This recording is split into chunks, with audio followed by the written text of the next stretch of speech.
Thank you for watching RooTV.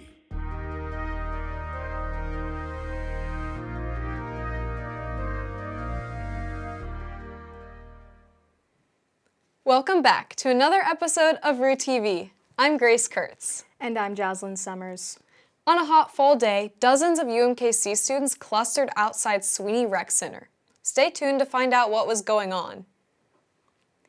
A vibrant new art exhibit at the Kemper Museum of Contemporary Art has opened, and it has made specifically to highlight Kansas City's lesser-known queer history. The artist Sarah Zapata used UMKC's Gay and Lesbian Archive of Mid-America to do it.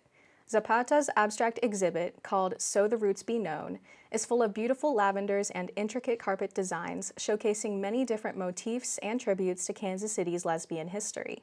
The installation pays homage to Womantown, a group of primarily queer women who established a community in the Longfellow neighborhood of Kansas City in the 1980s. Her installation uses an abstract tulip motif and lavender to draw reference to Womantown's banner. Zapata's exhibit will be on display until the end of July next year. If you are interested in queer history or art, it is definitely something you need to check out. The Kemper Museum is completely free and an awesome place to explore that is close to campus.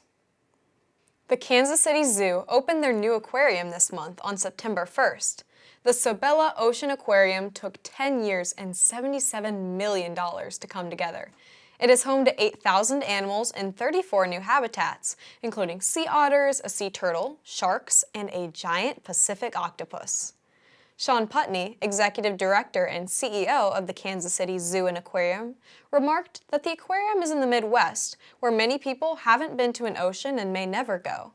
He stated, "We now have the ability to talk with them and discuss why the oceans are important, how we have a connection to them, and hopefully encourage them to support aquatic life in the realms in which they live." This 650,000-gallon aquarium is placed near Hellsburg Penguin Plaza, and tickets are included with the zoo admission price. Beyond the animals and educational elements, the aquarium brings opportunities for new conservation projects, which are detailed further on the Kansas City Zoo and Aquarium website. Retail owners at the Country Club Plaza are facing concerns of violence and theft after 2 shootings in the past month. The first incident was on August 25th, where an employee of JD Sports was shot by a shoplifter. The second shooting was just 2 weeks later when a 15-year-old was arrested for shooting a 14-year-old. This happened across the street from a small business called Made in KC. The incidents left the nearby store owners scared and frustrated. The co-founder of Made in KC, Tyler Enders, stated, "It's a sad situation. Our concern and fear is that the number of incidents involving guns has increased." Enders expresses his concern for the rising pattern of gun violence on the plaza. He makes it clear that these events aren't out of the ordinary anymore, and their company is doing all that they can to ensure a safe environment for everyone in the store. Kansas City Mayor Quinton Lucas made a statement to Starland News that he will continue to have ongoing conversations with the Country Club Plaza ownership to enhance safety, including discussing ways it can increase law enforcement presence around the plaza. The plaza is just minutes away from campus, so always make sure to be cautious and aware of your surroundings if you happen to go there.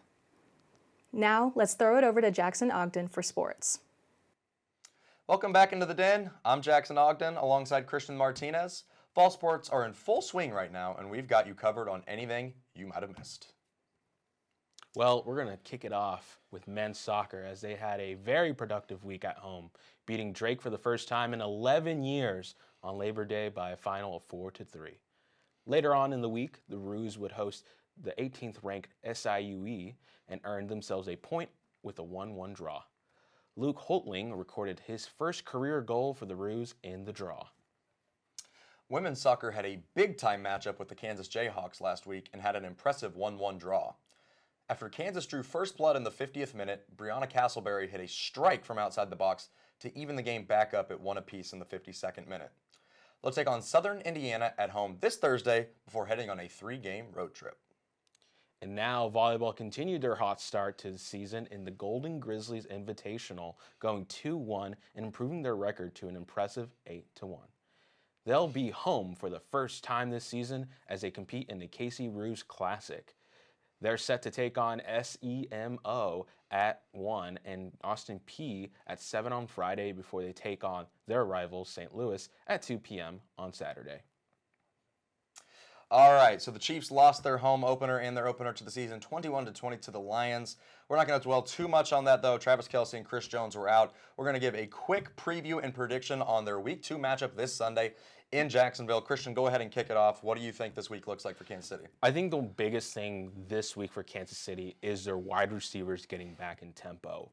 I think you saw the first game, and they were just out of sync. There was nothing going right for them. Kadarius Toney didn't have a great game. Sky Moore had that big drop in the fourth quarter. The only guy who really did well, or a couple, is MVS, but even then he only had 2 catches. And Rashee Rice, who as a rookie got his first touchdown, had a really big play for 26 yards. So I want to see these wide receivers improve a lot this upcoming game against the Jags. Yeah, I think the Chiefs will have a better production out of their wide receivers this week. It's hard to be as bad as they were. They had at least 8 dropped passes from what I counted. Kadarius had 3. Sky had a tough day. You know, it was tough. Nobody was really stepping up like they needed to without Kelce. Going forward to this week, though, I am confident because I feel like the wide receivers cannot play that bad again. There's no possible way NFL wide receivers can play that bad again. And I think Travis Kelce has a good shot to play. The defense impressed me in Week 1, only giving up 14 to a good Detroit Lions team. I've got the Chiefs 27-20, the exact score they beat Jacksonville by in the playoffs last year. You know what? I think this game's going to be really close personally because you saw the Jags. They had a close game with the Colts, and I do believe it's going to be 30-27. I think Harrison Butker will get a game-winning field goal, and we're going to ride off with a 1-1 record heading into Week 3.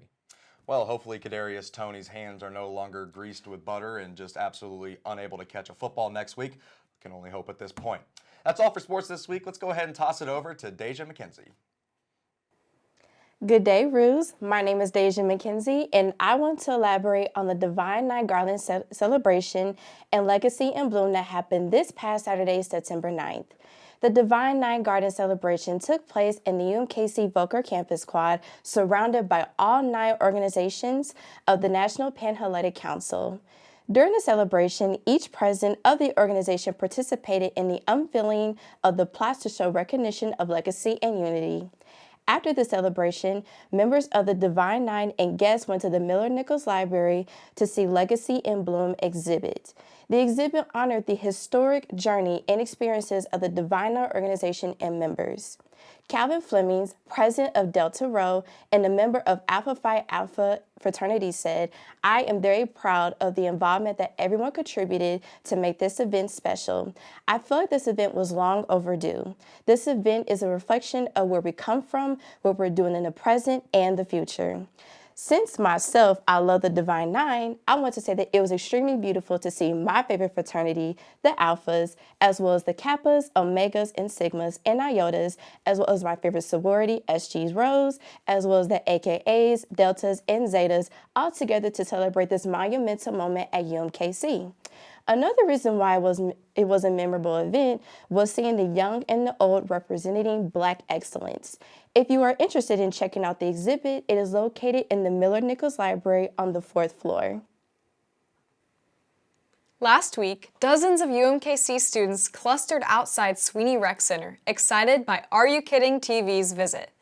Joey Gizzy and Steve Lanham of Are You Kidding TV started making videos when they were in college and now have over 5 million followers on TikTok and 2 million subscribers on YouTube. In their videos, they present a task for bystanders to complete, enticed by a reward. The duo is known for not breaking character or answering questions until the task is complete. On their visit to UMKC, Gizzy's shirt read, "The first person to bring us a football, kick a field goal through our arms, and then dump this cooler of Gatorade on your head gets 2 tickets to NFL kickoff." Students ran to complete the challenge until a student pulled out a football from his bag, threw it between Gizzy and Lanham as they stood forming a field goal, and then promptly dumped Gatorade over himself. He was awarded the tickets as promised. Check out Are You Kidding TV on YouTube to subscribe and see other colleges they visited. Thank you for watching this week's episode of RooTV. Be sure to hop on the subscribe button and follow us on Instagram and Twitter at RooNewsUMKC. See you next week.